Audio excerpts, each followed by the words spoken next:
और जो भी सभी वेलकम टू ऑल आपका एक बार फिर से स्वागत करता हूं आपके अपने यूट्यूब चैनल और फिजिक्स बाय कृष्णदत्त एप्लीकेशन में। एक बार सभी जुड़ जाइए। जो हमारी सीरीज चल रही थी ऑप्टिक्स एंड लेजर की, उस सीरीज को आगे बढ़ाते हुए आगे चलते हैं भैया।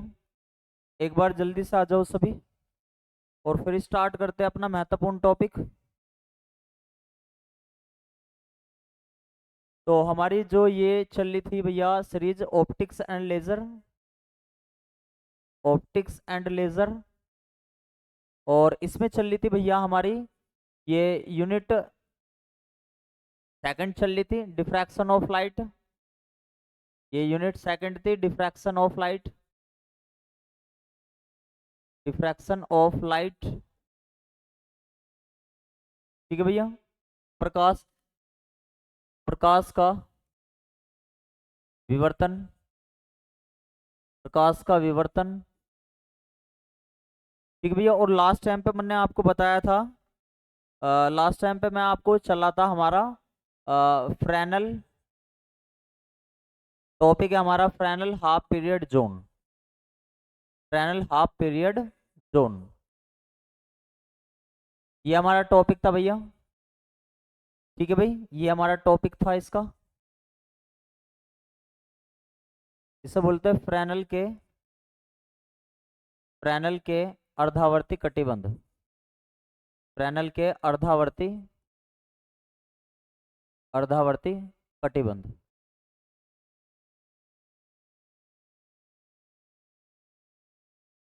ठीक है भाई, आ जाओ सभी एक बार जुड़ जाओ और फॉर महत्वपूर्ण क्लास स्टार्ट करते हैं आगे। ठीक है, एक बार सभी थंब कर दो। जो जो स्टूडेंट जुड़ता चला जाए एक बार सभी थंब कर दो।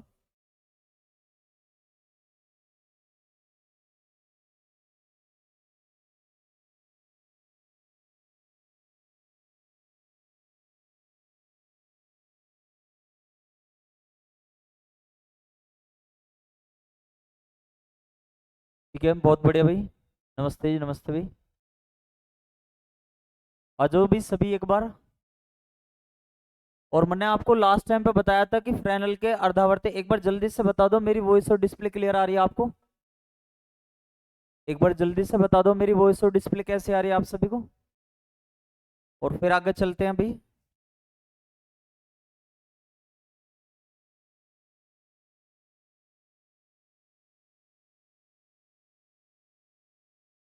गुड इवनिंग जी, गुड इवनिंग जी।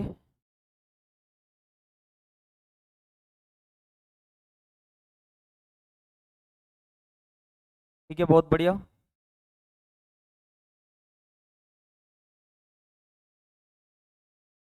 एक बार जल्दी से जुड़ जाओ सभी।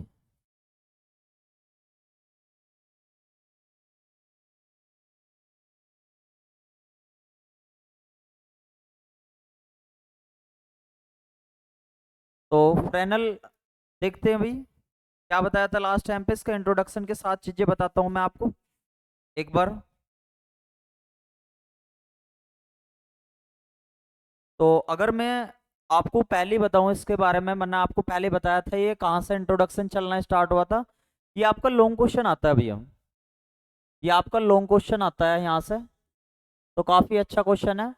तो मैंने आपको इसके बारे में बताया था कि भैया जो हमारी लाइट होती है वो ऑल मीडियम में, ऑल डायरेक्शन में मतलब जाना चाहते हैं, प्रोपेगेट होती है, मतलब चलती रहती है ऑल डायरेक्शन में। और ऑल डायरेक्शन में प्रोपोगेट होने के कारण सपोज करो वो लाइट जो है एक ऐसे मीडियम में आगे चल रही है। मान लो सपोज करो ऐसे मीडियम को, पहले टाइम में हम ऐसे मीडियम को बोला जाता था जब किसी भी मीडियम के बारे में नहीं पता, तो ईथर मीडियम के बारे में पता था।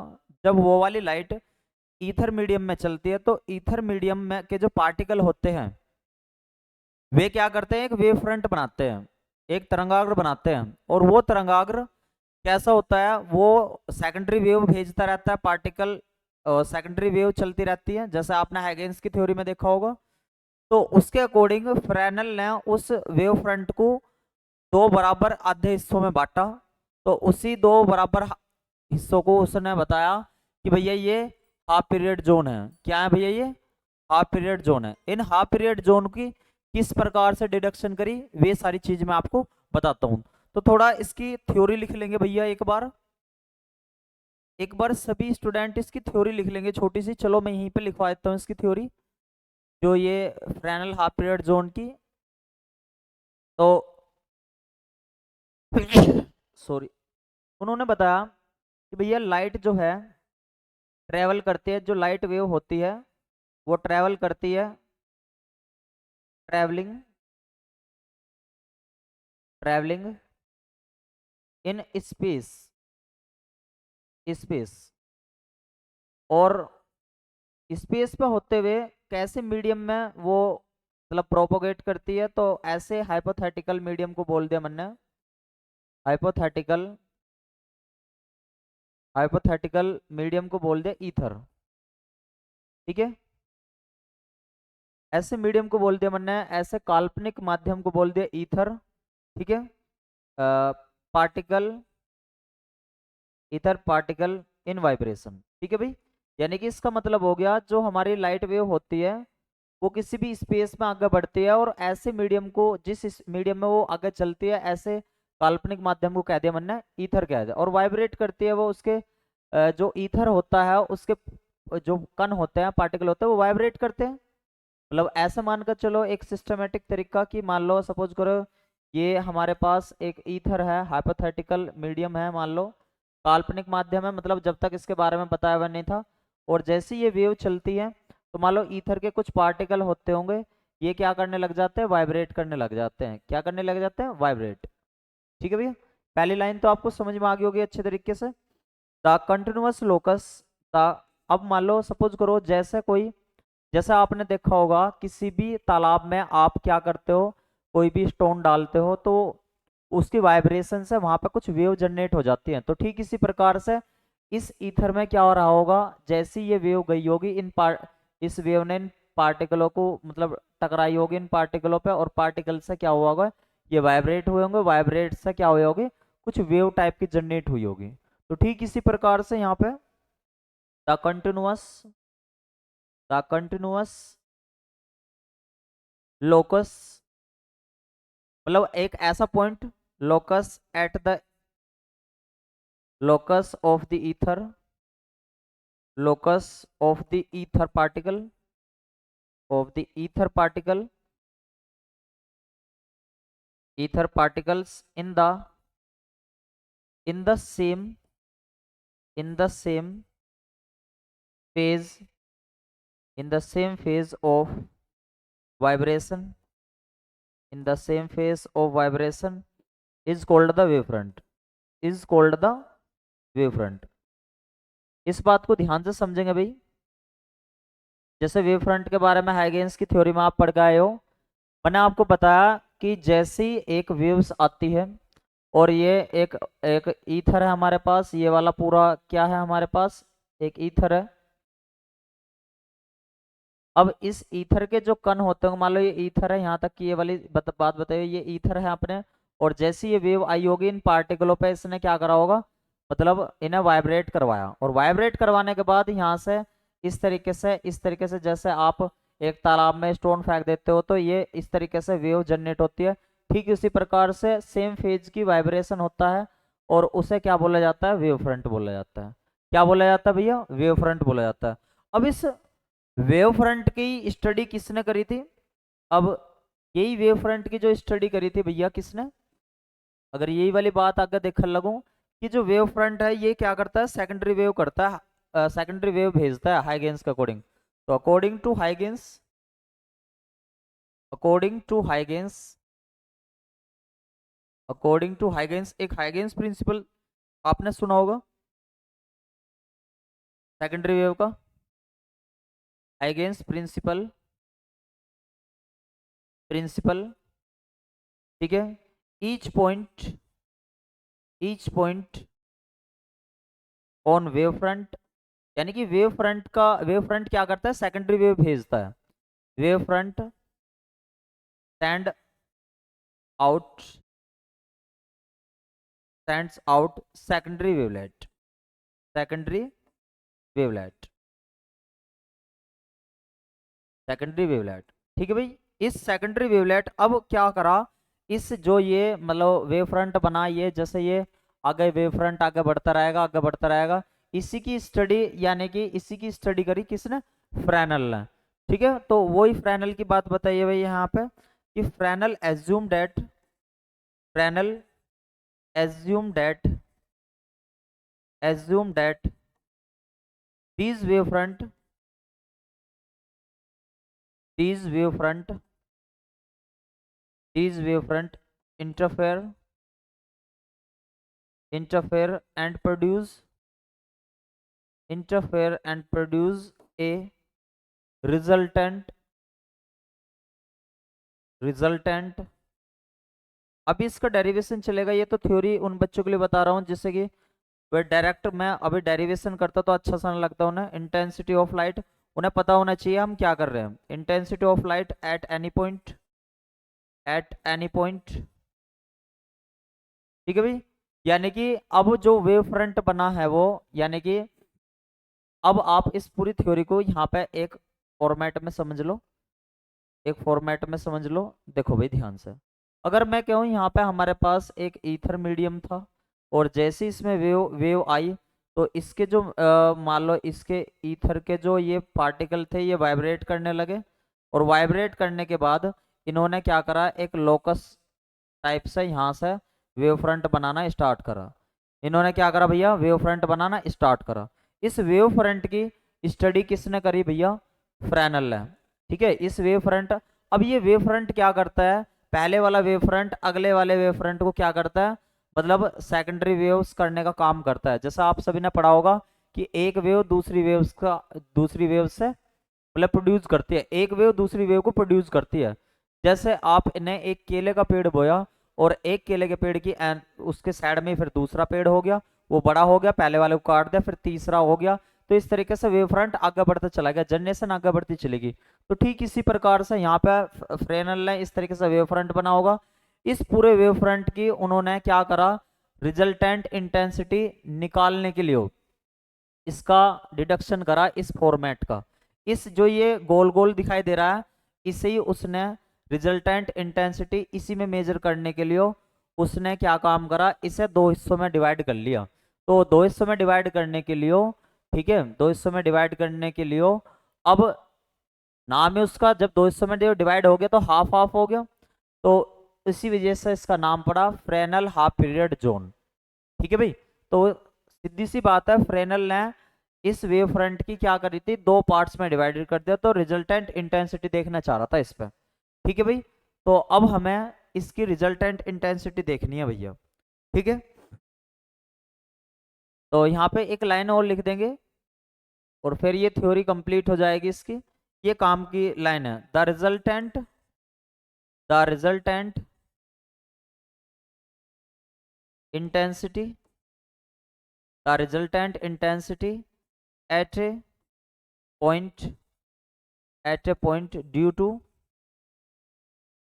a wavefront, due to a wavefront, due to a wavefront, Fresnel divided,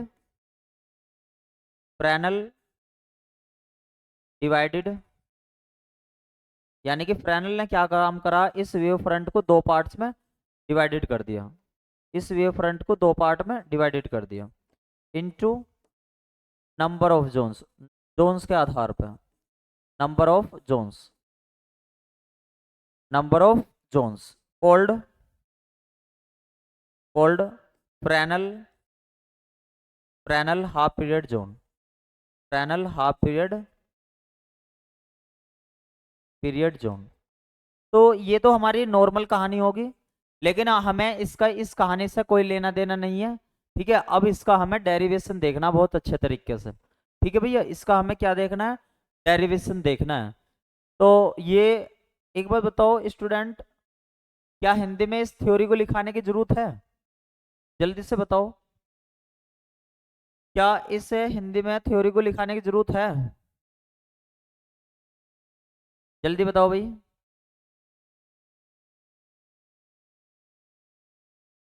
इसमें बताया भाई मैंने आपको, जल्दी बताओ भाई, हिंदी में लिखाने की जरूरत है इसे? आपके पास सभी को नोट्स मिल जाते हैं, ठीक है।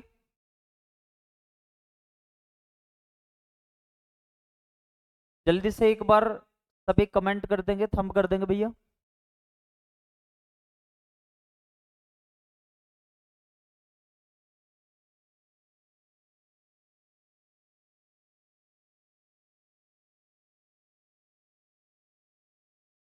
ठीक है भाई, तो एक बार और दोबारा से समझ लो मैंने क्या बताया, किसी भी स्टूडेंट को कोई दिक्कत समस्या ना होनी चाहिए बस। मैंने क्या बताया, देखो भाई पहले पॉइंट में एक बार ध्यान समझने की कोशिश करेंगे।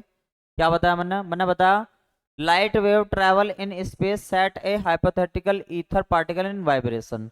यानी कि जो लाइट वेव होती है वो ऑल मीडियम में जाना चाहती है। अब ऑल मीडियम में जाना चाहती है, ऑल डायरेक्शन में जाना चाहती है। अब यदि मैं क्या काम करूं, एक ऐसा मीडियम ले लूं, ऐसा मीडियम ले लो, उस ऐसे एक काल्पनिक मीडियम को कह दिया मैंने ईथर। और जब वो ईथर में जाती है तो उसके जो ईथर के जो पार्टिकल होते हैं वो वाइब्रेट करने लग जाते हैं। ठीक है, वाइब्रेट करने के बाद उसमें क्या होता है, एक वेव फ्रंट जनरेट होता है। वो वेव फ्रंट क्या करता है, सेकेंडरी वेवलेट्स बनाता है। यानी कि ये वाला वेव फ्रंट जो अगले वाले सेकेंडरी वेवलेट्स को बनाकर धीरे धीरे इसको ही इस वेव फ्रंट का ही डिडक्शन करना था उसे फ्रेनल ने। और फ्रेनल ने क्या माना कि भैया कि अगर इस वेव फ्रंट की रिजल्टेंट इंटेंसिटी देखनी है तो उसने इसे इस वेव फ्रंट को जोन के आधार पर डिवाइड कर दिया। तो इसे क्या बोला जा लगा, फ्रेनल हाफ पीरियड जोन का बोला जा लगा। ठीक है भाई, तो अब वो उसने रिजल्टेंट इंटेंसिटी कैसे निकाल ली और कंस्ट्रक्शन कैसे करी, तो ये सारी चीज मैं आपको बताता हूँ अच्छे तरीके से। ठीक है, थोड़ा ध्यान देना भाई।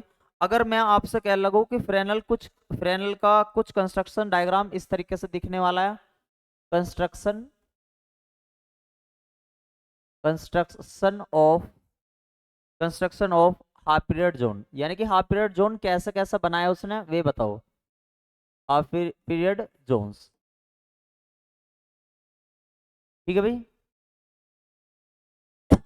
कैसे बनाए, अब थोड़ा सा ध्यान देंगे भाई मेरी बात पे, इसका ये महत्वपूर्ण है। अगर आपने डायग्राम अच्छे से समझ गए तो आपको अच्छे तरीके से सारी चीजें आ जाएंगी समझ में। एक इस प्रकार का एक कार्डबोर्ड लिया उन्होंने, इस प्रकार का एक कार्डबोर्ड लिया। यहाँ पे एक पी पॉइंट मानना, मेरे साथ बना लो, इसमें पी पॉइंट मानना, इसे कैपिटल पी पॉइंट बोल दिया। और यहाँ पर एक पॉइंट है, इसे कह दिया कैपिटल ओ। ठीक है भैया, और इसका एक मान लो इस तरीके से एक यो बना दिया। चलो एक काम करते हैं, इसे थोड़ा बड़ा बनाते हैं, इसे थोड़ा बड़ा बनाते हैं, थोड़ा सा बड़ा करते हैं। ठीक है भैया, थोड़ा बड़ा बनाते हैं जिससे कि आसानी रहे सारी चीजों को समझने में। ठीक है भैया, सारी चीजों को अच्छे से समझने में आसानी रहे। ठीक है, एक पॉइंट पी है, इस पी पॉइंट पे हमें क्या बतानी है, इंटेंसिटी बतानी है। ठीक है, और इससे एक इस पी पॉइंट से एक पॉइंट ओ है, मतलब ये सेंटर पॉइंट है, और यहाँ से यहाँ तक की बीच की जो डिस्टेंस है वो, इसे हमने कह दिया स्मॉल पी। क्या कह दिया, स्मॉल पी। और यहाँ पर इस प्रकार से हमारे ये सर्कुलर बने हुए हैं, जैसे वो जोन बने हुए थे हमारे, जैसे वेव फ्रंट नहीं बने हुए थे वहां पे, इस प्रकार से।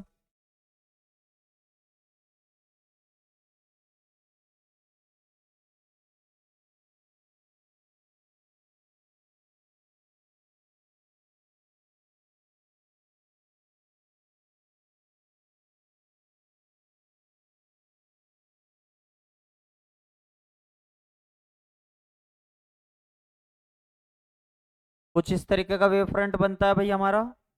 ठीक है भाई, तो अब थोड़ा थोड़ा देखना स्टार्ट करेंगे। जैसे ही मैं यहाँ पर चलता हूँ, इस वाले पहले वाले की जो रेडियस बनती है, जो पहले वाले की रेडियस बनती है भैया, वो कितनी बनती है एक बार ध्यान से समझते चलियो मेरी बात को। इसे मैंने कह दिया m1। क्या कह दिया, m1। ठीक है, जैसे ही हम आगे चलते हैं, इस वाले को क्या कह दिया मैंने, m2 यहाँ तक की। ठीक है, जैसे ही हम आगे चलते हैं, इसे क्या कह दिया हमने, m3। क्या बोल दिया, m3। और इसी प्रकार से जब हम आगे चलते हैं, इसे मैंने सबसे लास्ट वाले को कह दिया mn। और ये सेकंड लास्ट को कह दिया mn-1। ठीक है, तो इनका पार्ट डिफरेंस भी देखना पड़ेगा। इसका तो p हो गया, तो सेकंड वाले का देखते हैं एक बार। सेकंड वाले का क्या रहेगा, तो सेकंड वाले का रहेगा p plus lambda by to. Third वाले का देखते हैं भैया एक बार क्या रहा, कैसा रहेगा। तो थर्ड वाले का रहेगा P plus two lambda by to, ये पार्ट डिफरेंस है भैया। और थर्ड वाले का कैसा रहेगा एक बार देखते हैं। तो थर्ड वाले का कैसा रहेगा भैया हमारा, चलो एक काम करो, इसे थोड़ा ऐसे लिख लो जिससे कि आपको पहले मैं एक बार बना दूं फिर आपको अच्छे से इसको बता दूंगा, ठीक है, कभी ना तो आप कंफ्यूज हो जाओगे। इस तरीके से चलो चौथे वाले का भी मिला दो इस तरीके से, और पांचवे वाले का भी इस प्रकार से, ठीक है भैया यहाँ पे।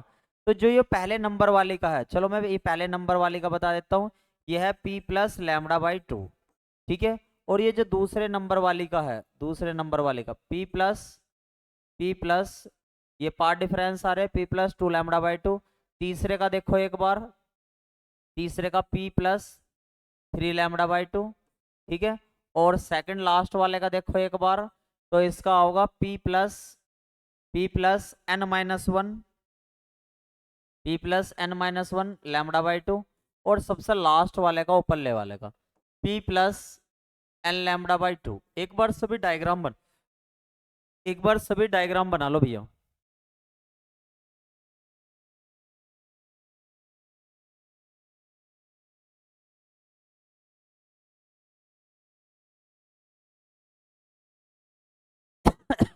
एक बार सभी स्टूडेंट डायग्राम बनाने के बाद थंब कर देंगे।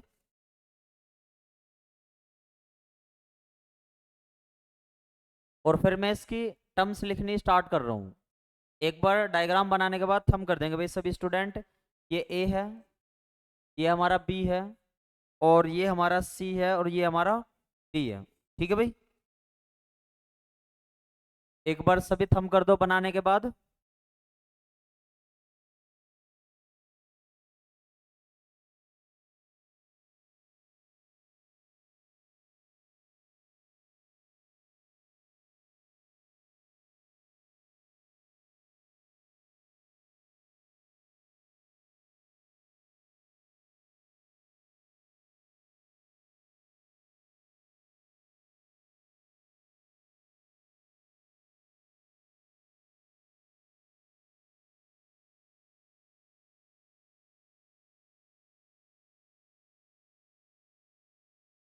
हो गया भाई यहाँ तक का सभी का।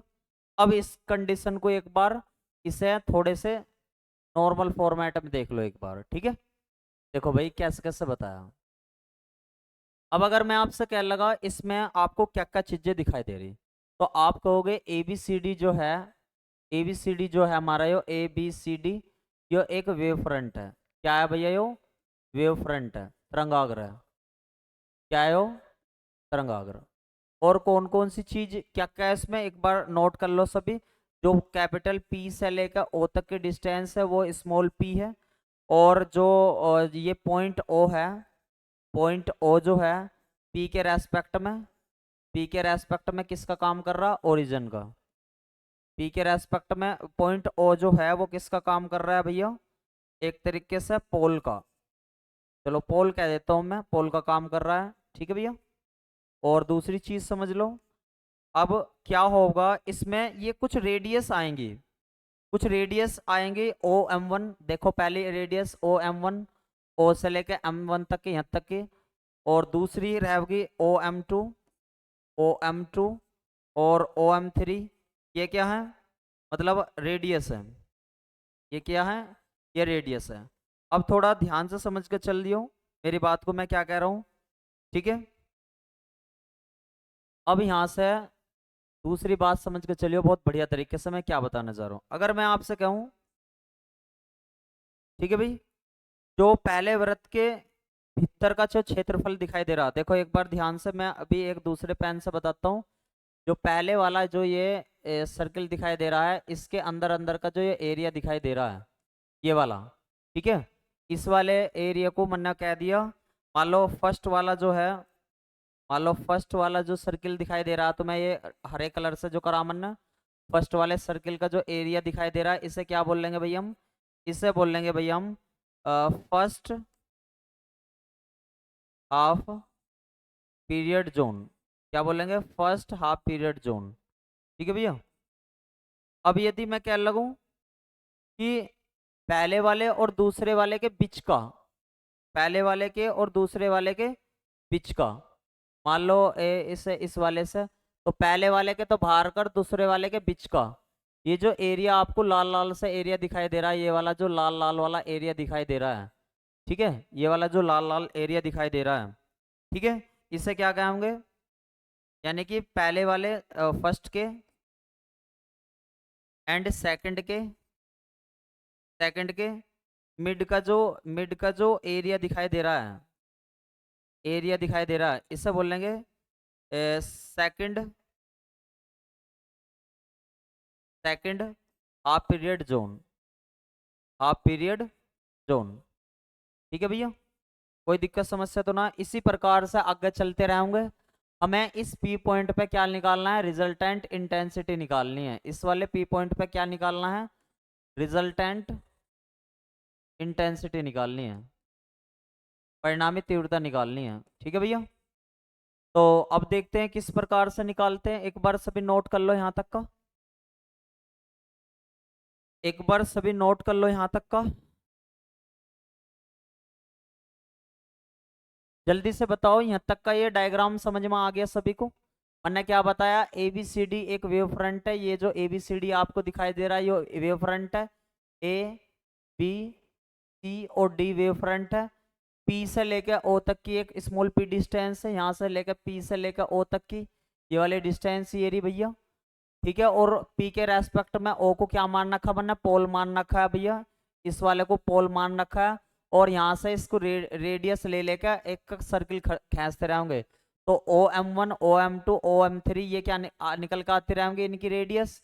अब फर्स्ट सर्किल का जो एरिया अंदर अंदर का जो हरा वाला पार्ट दिखाई दे रहा है इसे फर्स्ट हाफ पीरियड जोन, और बाहरले वालों को क्या बोलते हैं, बाहरले वालों को क्या बोलते हैं, सेकंड हाफ पीरियड जोन। जल्दी से बताओ यहाँ तक तो कोई दिक्कत समस्या ना, एक बार सभी थंब कर दो। और हम इसका एरिया निकालते हैं अब पहले वाले का, ठीक है भैया, क्या निकालते हैं, एरिया निकालते हैं। एक बार सभी थंब कर दो फिर आगे चलते हैं, ठीक है भाई, एक बार सभी थंब कर दो फिर आगे चलते हैं, एरिया निकालते हैं भाई पहले वाले का और अगले वाले का बीच में। मान लो अगर मैं लास्ट वाला भी देखने जाऊं तो इसका भी निकल सकता है, जो सफेद वाला मैंने ऐसा ऐसा कर रहा हूं, क्या इसका भी निकल सकता है एरिया, तो आप कहोगे बिल्कुल निकल सकता है, तो यानी कि MN और MN-1 वाला एरिया क्या निकल सकता है, बिल्कुल निकल सकता है। तो निकाल कर देखते हैं एक बार, ठीक है भैया, तो निकाल कर देखते हैं। अच्छा एक बात बताओ, सभी स्टूडेंट जल्दी से बताएंगे, एरिया कैसे निकालते हैं सर्किल का, एरिया कैसे निकालते हो सर्किल का, तो एरिया ऑफ सर्किल क्या होता है, एरिया ऑफ सर्किल क्या होता है, तो आप कहोगे पाई आर स्क्वायर होता है या नहीं होता है एरिया ऑफ सर्किल। मान लो किसी भी सर्किल का आपको एरिया चाहिए तो क्या करते हो, पाई आर स्क्वायर करते हो। लेकिन हमारे पास एक इस प्रकार से सर्किल दे रखा है, एक सर्किल तो है भार ऐसा और एक सर्किल है ऐसा, तो इस वाले के यहाँ से यहाँ तक की तो एक रेडियस दे रखी है MN-1 यानी कि OM-1, और यहाँ से यहाँ तक वाले की सबसे लास्ट वाले तक की क्या बता रखी थी, MN।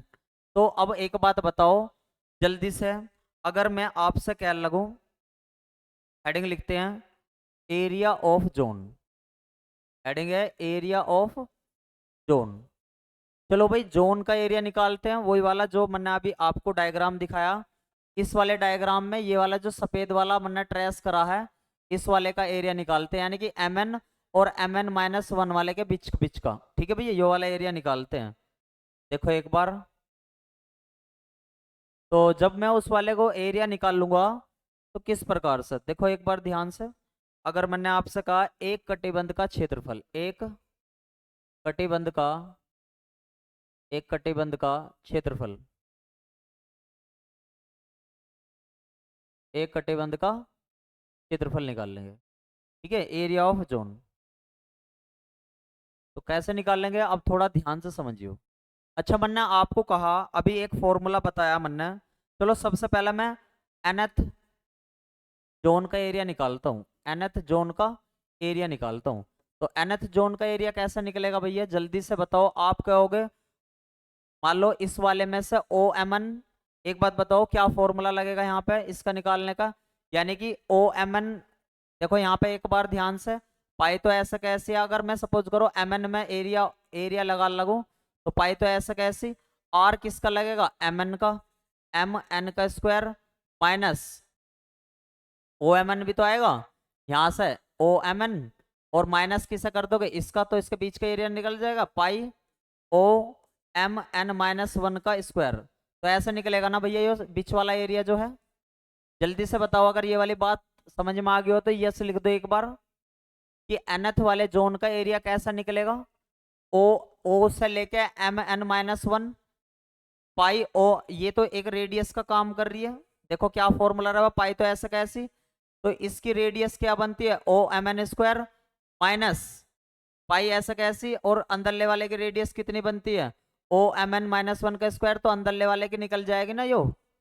जल्दी बताओ यस लिख दो एक बार जल्दी से, अगर समझ में नहीं आया तो रिपीट लिख दियो। ठीक है भाई, तो nth वाले जोन का एरिया निकाल लो जल्दी से, तो कैसे निकाल लोगे, pi pi O M N का square minus pi O M N minus one का स्क्वायर, ये होता है भैया फॉर्मूला। अब एक बात बताओ, अगर मैं यहां से इसमें पाई कॉमन ले लूं, तो मेरे पास बनेगा ओ एम एन का square minus O M N minus one का स्क्वायर। आप कहोगे बिल्कुल सही बात, ठीक है। अब मेरी बात को ध्यानपूर्वक बताइए एक चीज को, अगर मैं आपसे कह लगूं, मान लो मेरे पास कोई भी ए बी है, क्या है मेरे पास ए बी है, और मैं किसके रेस्पेक्ट में इसे देखना चाहता हूँ, ओ के रेस्पेक्ट में देखना चाहता हूँ, और इसे वेक्टर फॉर्म में लिखना चाहता हूँ, तो आप कहोगे ओ बी माइनस ओ ए, क्या ये वाला रूल लगा सकता हूँ वेक्टर वाला, जल्दी से बताओ, सभी को पता है ना ये वेक्टर का रूल, कि अगर ए बी को मैं देखना चाह रहा हूँ ओ के रेस्पेक्ट में, तो क्या ऐसा लिख सकता हूँ ओ बी माइनस ओ ए, जल्दी से बताओ। अगर इस प्रकार से मैं लिख सकता हूं, तो फिर मैं इस वाली टर्म्स को भी क्या पी के रेस्पेक्ट में, क्योंकि भैया ओ को मैं किसके रेस्पेक्ट में पोल मान के चल रहा हूं, पी के रेस्पेक्ट में, तो एक बार सभी यहां तक बताओ, थंब करो, ये वाली बात आपको समझ में आ गई, कि अगर ए बी को ओ के रेस्पेक्ट में देखना हो तो ओ बी माइनस ओ ए, वेक्टर वेक्टर का तरीका अपना लिया 12th क्लास का। तो ठीक इसी प्रकार से इसको भी तो पी की टर्म्स में क्या ऐसे लिख सकता हूं, एक बार जल्दी से बताओ, पाई तो ऐसा का ऐसी, ठीक है। इस वाले को, ये वाली जो टर्म्स दिखाई दे रही है ओ एम एन स्क्वायर, इसे मैं कैसे लिख सकता हूं, पी एम एन का स्क्वायर माइनस पी ओ का स्क्वायर, पी ओ का स्क्वायर लिख सकता हूं क्या, क्या इसे भी ऐसे लिख सकता हूं, आप कहोगे बिल्कुल लिख सकते हो, P M N minus one का स्क्वायर माइनस पी ओ का स्क्वायर। तो जल्दी से बताओ क्या कोई दिक्कत समस्या इस वाले टर्म्स में, जल्दी से बताओ, कोई दिक्कत समस्या तो ना, सभी थंब कर दो एक बार, अगर ये वाली बात समझ में आ गई हो तो सभी थंब कर दो। तो यो एक तरीके से यो ओ को तो मैंने ए मान लिया और एम एन को बी मान लिया, और किसके ओ के रेस्पेक्ट में, तो देखना इस तरीके से हो जाएगा ना। जल्दी बताओ एक बार सभी थंब करके, क्या यही टर्म्स आ रही है सभी की, सभी एक बार जल्दी से बताओ क्या ये टर्म्स आ रही है सभी की।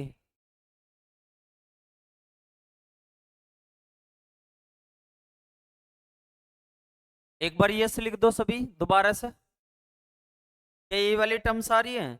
जब आप इसे और थोड़ा सिंप्लीफाई करते हो पाई, और इसमें वैल्यू टर्म्स भरते हो, तो जरा मुझे बताना एक बार कि पी एम एन स्क्वायर की वैल्यू कितनी थे और पी ओ की स्क्वायर की वैल्यू, जरा वैल्यू टर्म्स भरना इसमें एक बार जल्दी से, आप देखोगे।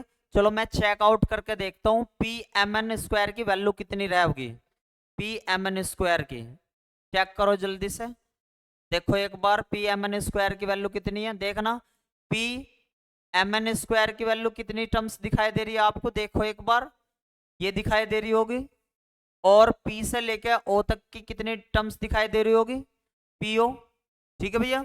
भैया P से लेकर MN तक के बीच की यो कितना बताया था मैंने, P plus N lambda by 2, और P से लेकर O तक का कितना बताया था, P बताया था।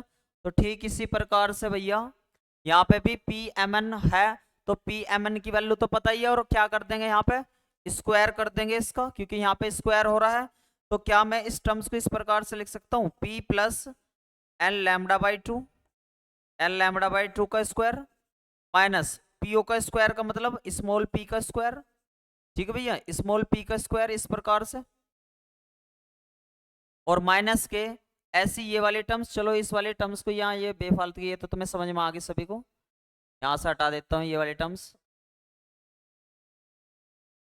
ये बेफालतू की जगह घेरे हुए हैं। ये तो अब आपको समझ में आ गई, रफ काम था।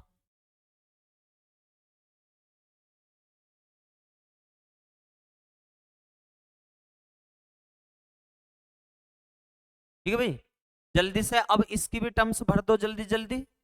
देखना एक बार terms, P plus N minus one lambda by two, इसका क्या हो रहा है भैया यहाँ पे, इसका क्या हो रहा है भैया यहाँ पे, स्क्वायर हो रहा होगा। क्या हो रहा होगा भैया यहाँ पे, स्क्वायर हो रहा होगा, माइनस स्मॉल पी का स्क्वायर इस प्रकार से। तो जल्दी से एक बार इसे सिंप्लीफाई करके बताओ मुझे क्या टर्म्स बनी आप सभी की। जब आप इसे सिंप्लीफाई करके देखोगे तो आप कहोगे पाई तो ऐसा कैसी, तो सिंप्लीफाई करो, P N lambda plus N square lambda square by four minus P N minus one lambda minus N minus one का स्क्वायर, ठीक है, लैम्डा स्क्वायर बाई फोर। ये टर्म्स बनी भैया आप सभी की, जल्दी से बताओ सभी थंब करके, क्या ये टर्म्स बन गई। और इस टर्म्स को और थोड़ा सिंप्लीफाई करने के बाद क्या इस तरीके से टर्म्स बनते हुए दिखाई दे रही है आपको, कि P lambda plus lambda square by four और N square minus N minus one का होल स्क्वायर, एक टर्म्स कटती हुई दिखाई दे रही होगी भैया जब आप अंदर सिंप्लीफाई करोगे। और जल्दी से मुझे ये बताओ, क्या ये वाले टर्म्स को मैं इस प्रकार से लिख सकता हूँ, P lambda plus lambda square by four, और जब आप इसे अंदर सिंप्लीफाई करोगे तो आंसर आएगा टू एन माइनस वन, इस तरीके का। जल्दी से बताओ, और इसे इक्वेशन नंबर आप पहली कह देना। जल्दी से एक बार थंब करके बताओ, कोई दिक्कत समस्या तो ना है यहाँ तक। ठीक है भैया, जल्दी से बताओ, किसी भी स्टूडेंट को कोई दिक्कत समस्या तो ना है यहाँ तक।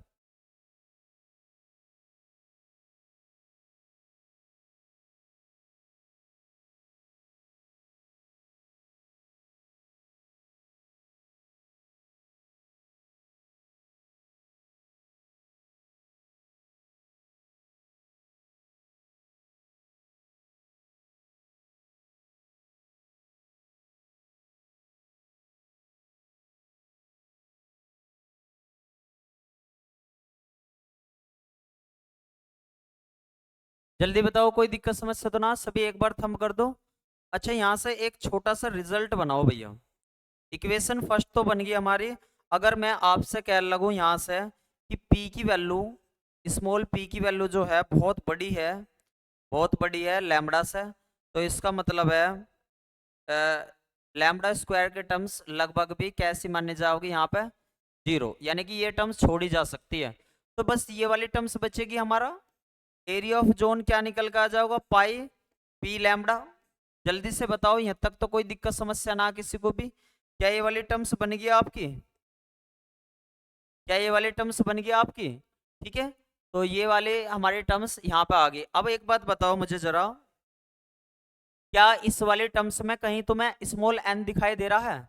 आप कहोगे इस वाली पूरी टर्म्स में कहीं भी स्मॉल एन ना दिखाई दे रहा, तो स्मॉल एन ना दिखाई देने का मतलब है, कहीं एस स्मॉल एन ना दिखाई देने का मतलब है कि एरिया ऑफ जोन किसी भी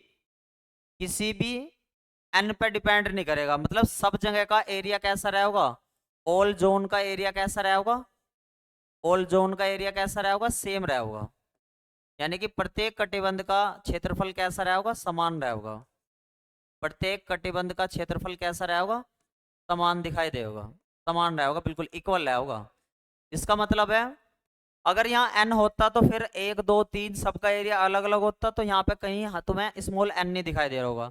इसका मतलब है चाहे आप पहले वाले का दूसरे वाले से देख लो एरिया, तब सेम रहेगा, दूसरे वाले का तीसरे वाले से देख लो जब सेम रहेगा, और सबसे लास्ट वाले का उससे पहले वाले से देख लो, तो एरिया सबका कैसा रहेगा, सेम। मान लो इस वाले का एरिया आपका 5 आया, तो अंदरले वाले का भी कितना आएगा, 5। इससे अंदरले वाले का भी कितना आएगा, 5। सबका एरिया कैसा आएगा, 5 आएगा। तो ये वाली बात तो मैंने आपको समझाई है कि भैया 5 आएगा हर केस में। अगर n की वैल्यू अलग अलग होती फिर अलग हो जाता भैया, ठीक है। जल्दी से बताओ, कोई दिक्कत समस्या तो ना किसी भी स्टूडेंट को यहाँ तक, ठीक है। अब क्या निकाल लेंगे, अब क्या निकाल लेंगे, इसका एवरेज डिस्टेंस निकाल लेंगे, ठीक है भैया। इसका अब क्या निकाल लेंगे, एवरेज डिस्टेंस। तो लिखेंगे average distance, average distance, average distance of nth zone, nth zone. nth zone की एवरेज डिस्टेंस कितनी है, यानी कि nth जोन की औसत दूरी, औसत दूरी, औसत दूरी निकालते हैं एक बार, ठीक है भैया।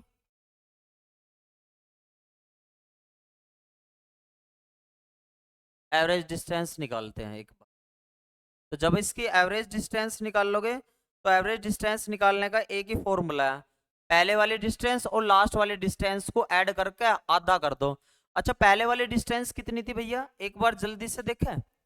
पहले वाले की डिस्टेंस कितनी थी, p प्लस लैमडा बाई 2 थी, ये थी ना, p प्लस लैमडा बाई 2। और सबसे लास्ट वाले की कितनी थी, p प्लस एन, या एक काम करो, p plus N lambda by 2 थी सबसे लास्ट वाले की। देखना एक बार, ये थी। और देखो, अगर मैं इस वाले को और इस वाले डिस्टेंस को दोनों को ऐड करके हाफ कर दूं, इस वाले को और इस वाले को, तो हमारी एवरेज डिस्टेंस निकल के आ जाएगी। इस वाले को, सेकंड लास्ट वाले को, क्योंकि इसके तो निकाल ले हम nth वाली का ही। तो देखो जरा एक बार, तो एवरेज डिस्टेंस निकाल लेंगे, तो nth वाले की टर्म्स को कितनी है हमारे पास, p plus N lambda by 2। और इससे पहले वाले की कितनी, इससे पहले वाले की कितनी है, जल्दी से बताओ, p plus N minus 1 lambda by 2, ये है भैया हमारे इससे पहले वाले की, ठीक है। और इसका क्या कर दो, हाफ कर दो, इस प्रकार से उसका हाफ कर दो। तो आप देखोगे इसका रिजल्ट कितना बना, p plus 2n minus 1 lambda by 4 बना होगा। जल्दी से बताओ, क्या ये एवरेज डिस्टेंस निकल कर आ गई आपकी। और ये से आप कह दो इक्वेशन नंबर सेकंड, क्योंकि इक्वेशन पहले मैं कह चुका है, आ गया वहां पे। देखो यहाँ पे ये वाली जो, ये वाली जो इक्वेशन फर्स्ट कह दी यहाँ पे, और इक्वेशन कौन सी कह दी यहाँ पे, ये सेकंड कह दी, क्योंकि इसकी जरूरत पड़ेगी मुझे इक्वेशन फर्स्ट और सेकंड की। एक बार जल्दी से बताओ, कोई दिक्कत समस्या तो ना है किसी को भी यहाँ तक के टर्म्स में। चले भाई आगे, एक बार सभी नेक्स्ट लिख दो, फिर आगे चलते हैं। कैसे सॉल्व करने के बाद ये आ गया आपका,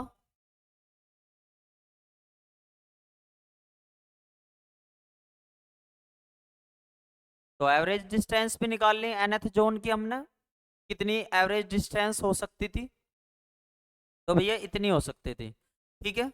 अब हम देखते हैं कि भैया पी पॉइंट पे कितना एम्पलीट्यूड होगा, पी पॉइंट पे एम्पलीट्यूड भी और देख लेते हैं, ठीक है। तो हम कहेंगे एम्पलीट्यूड, एम्पलीट्यूड ये सारे पॉइंट पूछे आते हैं आपसे, amplitude 2a, 2a, amplitude due to A, amplitude due to A zone, ठीक है भाई। यानी कि एक कटिबंध के कारण, एक कटिबंध के कारण, कटिबंध के कारण आयाम, कारण आयाम, ठीक है भाई। तो एम्पलीट्यूड निकालने का एक तरीका होता है, देखो किस प्रकार से उस तरीके को यूज करेंगे। एम्पलीट्यूड निकालने का एक तरीका होता है बहुत बढ़िया, ठीक है। देखो भाई, एम्पलीट्यूड निकालने का एक तरीका होता है कि अगर मैं आपसे कह लगूं, मैं रिजल्टेंट एम्पलीट्यूड को रिप्रेजेंट करता हूं, चलो सपोज करो आर एन से, किसे रिप्रेजेंट करता हूं, आर एन से। तो आर एन पहले केस में तो डिपेंड करता है, एम्पलीट्यूड डिपेंड करता है किस पे, एम्पलीट्यूड डिपेंड करता है किस पे, एरिया, उस पे एरिया ऑफ जोन पे, एरिया ऑफ जोन पे, वो भी proportional.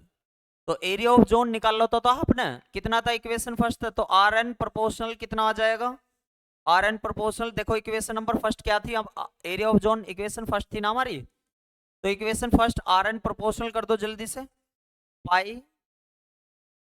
P lambda plus lambda square by 4 और 2n-1, ठीक है भैया इतना। दूसरा, पहला स्टेप तो ये था कि भैया रिजल्टेंट एम्पलीट्यूड एक तो उसकी एरिया ऑफ जोन पे डिपेंड करता है, तो इस प्रकार से दूसरा स्टेप क्या था कि भाई एरिया ऑफ जो यो एम्पलीट्यूड, रिजल्टेंट एम्पलीट्यूड है किस पे डिपेंड कर रहा है भाई, डिपेंड करेगा, डिपेंड करेगा भैया जो इसकी एवरेज डिस्टेंस निकाल ली थी, एवरेज डिस्टेंस निकाल ली थी, और एवरेज डिस्टेंस कहाँ पर निकाल ली थी, इक्वेशन सेकंड में, इक्वेशन सेकंड में निकाल ली थी। और किस प्रकार से, तो इनवर्सली होता है, तो आर एन इनवर्सली होता है 1 अपॉन एवरेज डिस्टेंस। कितनी आई थी इक्वेशन नंबर फर्स्ट सेकंड बता दो, p plus 2n-1 lambda by 4 पे, लैम्डा बाई 4 पे, दो बात तो पता लगी। और और तीसरी बात देख लो एक बार ध्यान से, तीसरी बात भैया आर एन किस पे डिपेंड करेगा, आर एन डिपेंड करेगा, रिजल्टेंट एम्पलीट्यूड डिपेंड करेगा, डिपेंड अपॉन ओब्लिक्वाइटी फैक्टर पे, ओब्लिक्वाइटी फैक्टर पे। अब ओब्लिक्वाइटी फैक्टर क्या होता है भैया, तो ओब्लिक्वाइटी फैक्टर होता है 1 plus cos theta N, obliquity factor को बोलते हैं 1 प्लस कोस थीटा एन, यानी कि इसे बोलते हैं तिर्यकता घटक, तिरछा, मतलब जो यो रिजल्टेंट एम्पलीट्यूड, जो यो वेवफ्रंट थोड़ा तिरछा सा नहीं हो रहा, इस पे भी डिपेंड करता है। और इसे जो तिरछापन को हम बोलते हैं ओब्लिक्वाइटी फैक्टर, यानी कि 1 प्लस कोस थीटा।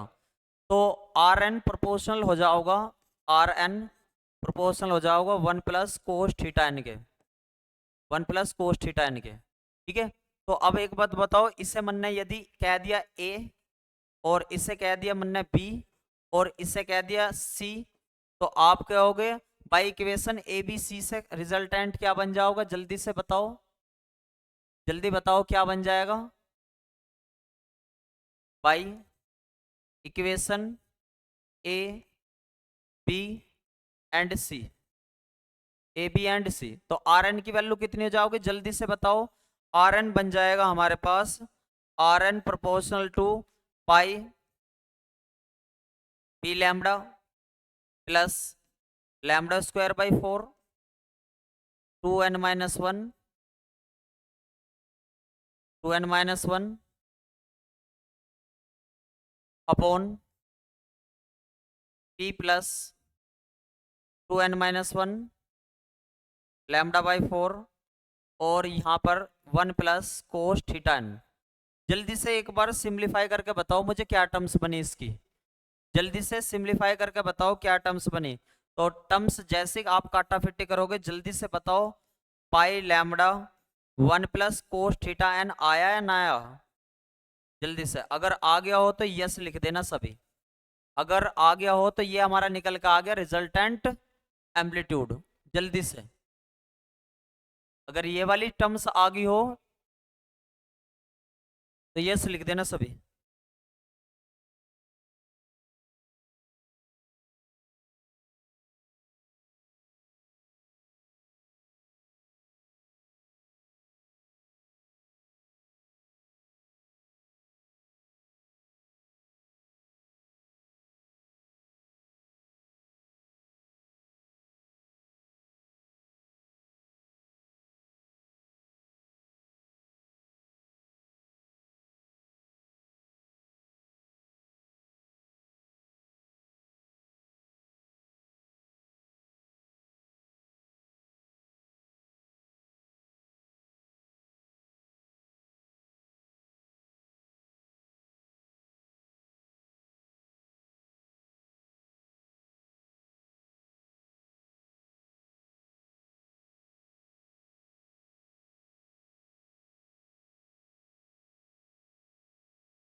अब हम देखते हैं भैया इसका अगला पॉइंट, अगला पॉइंट देखते हैं इसका, और लास्ट पॉइंट है आज का ये, रिजल्टेंट एम्पलीट्यूड।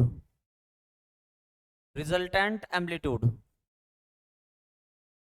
रिजल्टेंट एम्पलीट्यूड, वो तो पी पॉइंट पे एम्पलीट्यूड था, अब की बार रिजल्टेंट एम्पलीट्यूड कह रहे हैं हम एबीसीडी के कारण, वेव फ्रंट एबीसीडी के कारण। ठीक है भैया, रिजल्टेंट एम्पलीट्यूड। ठीक है, यानी कि ऑल, यानी कि wave front full wave front ABCD का, फुल वेव फ्रंट एबीसीडी का, यानी कि परिणामी या संपूर्ण एबीसीडी का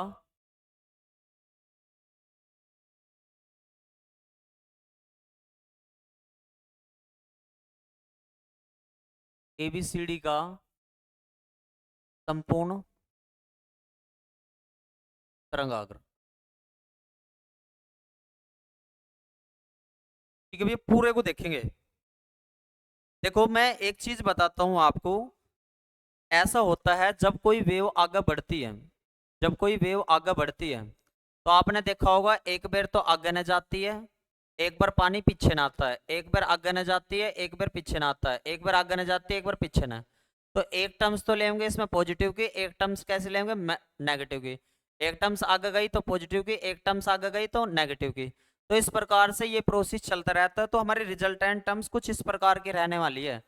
तो आर इजकल टू, एक टर्म्स तो हमारी आगे न गई पॉजिटिव की R1, एक टर्म्स वापस आई, पानी ऐसा वापस आया वेव बनकर, तो वो होगी नेगेटिव की। एक फिर टर्म्स आगे न गई, उसे बोल दिया हमने पॉजिटिव की, एक टर्म्स आगे न गई, उसे बोल दिया नेगेटिव की। तो इस प्रकार से आप देखते होंगे ये टर्म्स इस प्रकार से -1 से इतने तक तो क्या होती रहेगी, एक टर्म्स माइनस की और एक टर्म्स कैसी आओगी प्लस की। और इसे हमने कह दिया इक्वेशन नंबर 3, इसे क्या कह दिया इक्वेशन नंबर 3। जल्दी से बताओ, यहां तक तो कोई दिक्कत समस्या ना किसी को भी। अब क्या होता है अब थोड़ा ध्यान देना मेरी बात पे, मैं क्या बता रहा हूं। R1, आर R1, R2 और R3 ये धीरे धीरे कम होते रहते हैं, ये डिक्रीज होते रहते हैं धीरे धीरे जब आगे बढ़ते रहते हैं। मान लो कोई भी वेव होगी, जब कोई भी वेव आगे बढ़ती चली जाओगी, मान लो पानी की वेव आगे बढ़ती चली जाओगी, तो वो धीरे धीरे उसकी पावर उतनी ही कम होती चली जाओगी। जैसे तालाब में कोई एक वेव आगे बढ़ती जा रही है, शुरुआत में तो लहर सी तकड़ी बनेगी, लेकिन धीरे धीरे उसकी कम होती चली जाओगी। तो हम कह सकते हैं कि R1, R2 और R3 जो है धीरे धीरे कम होता चला जाओगा। अब एक बात ध्यान देने की है मेरी बात पे, R2, R2 जो है, R2 जो है R1 से तो है छोटा, R2 जो है R1 से कैसा भैया, छोटा, थोड़ा ही छोटा, ज्यादा चेंज ना है, बट R3 से थोड़ा अधिक है, इससे R3 से थोड़ा सा अधिक है। आगे बात समझ में क्या बताया मैंने, R2 जो है, R2 जो है R1 से थोड़ा सा कम है, लेकिन R3 से ज्यादा है थोड़ा सा। यहाँ पे आप लिख लोगे स्लाइटली, स्लाइटली चेंज है या ऐसा। तो अगर ऐसा केस कभी फंस रहा है तो आप एक बात ध्यान रखना, बीच वाला केस कौन सा है, आप कहोगे R2 है, तो आप क्या काम करना, R2 को इस वाले को ऐड करके अगर इनका एवरेज देखा जाएगा, एवरेज देखा जाएगा तो बीच वाले का मिल जाएगा। ठीक है, कैसा कह सकते हो आप, ऐसा कह सकते हो कि 11, 12 और 13, 11, 12 और 13, या आप कह दो सबसे बड़ा, आप इस प्रकार से कह दो 13, 12 और 11, ये ऐसा केस बनना होगा ना, ऐसा केस बनना होगा ना आपका, ऐसा ये केस बनना होगा ना। अब आप यदि इसे मैं R1 कहूँ, इसे मैं R1 कहूँ और इसे R2 कहूँ और इसे R3 कहूँ, तो देखना एक बार R2 equal to, R2 equal to क्या, ये वाला केस फॉलो हो रहा है, 12 इजकल टू मतलब लगभग भी 12 इजकल टू R1 की वैल्यू कितनी 13 प्लस, और R3 की वैल्यू कितनी 14 और बटे 2। तो देखना R2 इजिकल टू ये 12 ना आ रहा होगा इस तरीके से, R2 इजिकल टू R2 बनना होगा ना ये वाला केस।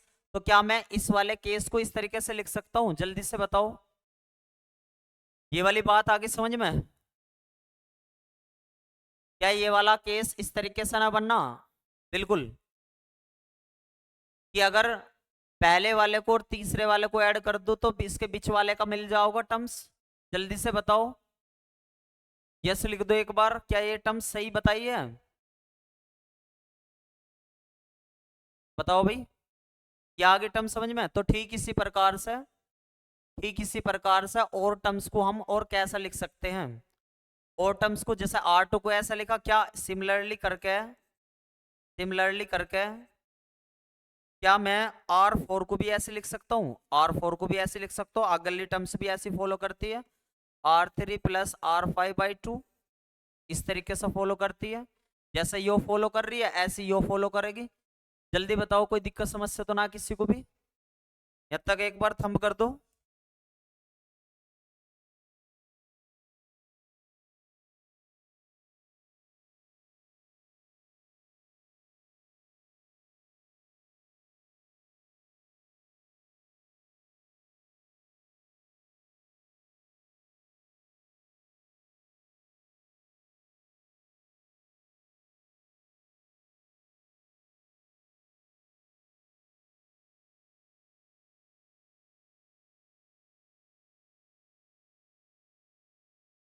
जल्दी बताओ भाई,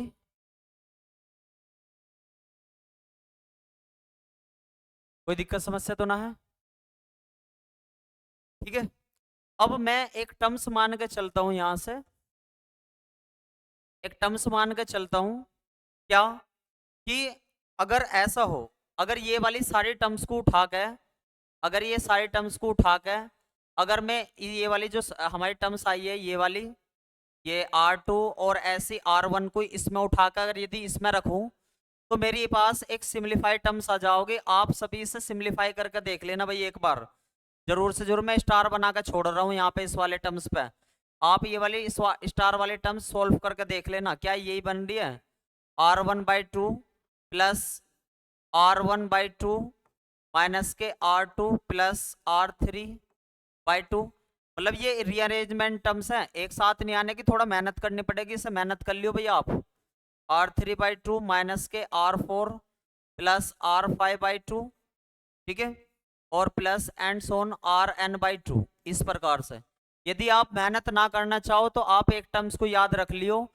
देखो इसमें ये वाली जो टर्म्स आएगी आपकी, देखो R1/2 को ऐसे लिख लियो, ये जो R2 वाली टर्म्स आओगी और R4 वाली टर्म्स आओगी, ये तो दोनों आ जाओगी हमारी नेगेटिव की।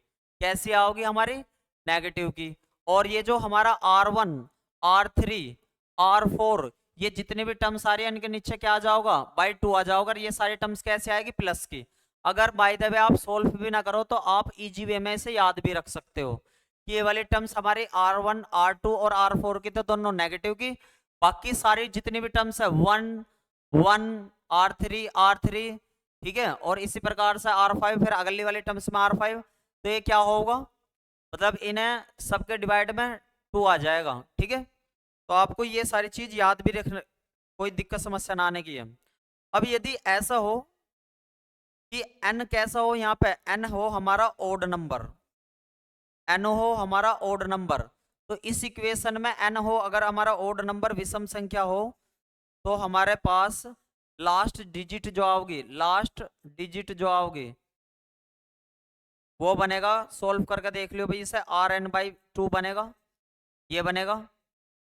अगर हमारा n कैसा रहा, n हमारा रहा इवन नंबर रहा, कैसा रहा, इवन नंबर रहा, सम नंबर रहा, तो भैया लास्ट डिजिट बताऊं कैसी रहेगी, लास्ट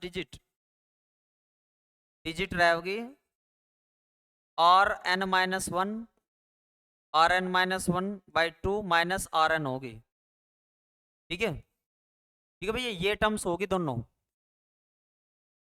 अगर ओड नंबर रहा तो लास्ट डिजिट मिलेगी Rn/2, अगर इवन नंबर रहा तो लास्ट डिजिट मिलेगी Rn-1/2 माइनस Rn। ठीक है, ऐसे भी याद से रख सकते हो। हमारे पास यदि इवन नंबर की टर्म्स रही तो ये वाली Rn/2, ये वाली टर्म्स मिलती जाओगी, ये वाली मतलब ये वाली और लास्ट में भी ये वाली, इस तरीके से। अगर हमारा इवन नंबर टर्म्स रही तो हमें कौन सी टर्म्स मिलेगी, ये वाली और ये वाली। ठीक है भाई, ये वाली। देख लो एक बार इस तरीके से। ठीक है भाई, ये वाली मिलेगी ना मिलेगी? तो यहां तक की सारी चीजें आप दिखाया ना, ठीक है। यहां तक का आपका ये क्वेश्चन कंप्लीट हो गया है, ठीक है। तो कल को जो आपका चलेगा वो चलेगा जोन प्लेट। तो आप यहां तक का इस क्वेश्चन को अच्छे तरीके से कर रहे होंगे, ठीक है भाई। जल्दी से बताओ किसी भी, चलो ये वाली टर्म्स आप सोल्व करके जब देख लेना, ठीक है। ऑल द बेस्ट सभी को। कल आपका जोन प्लेट चलेगा भाई।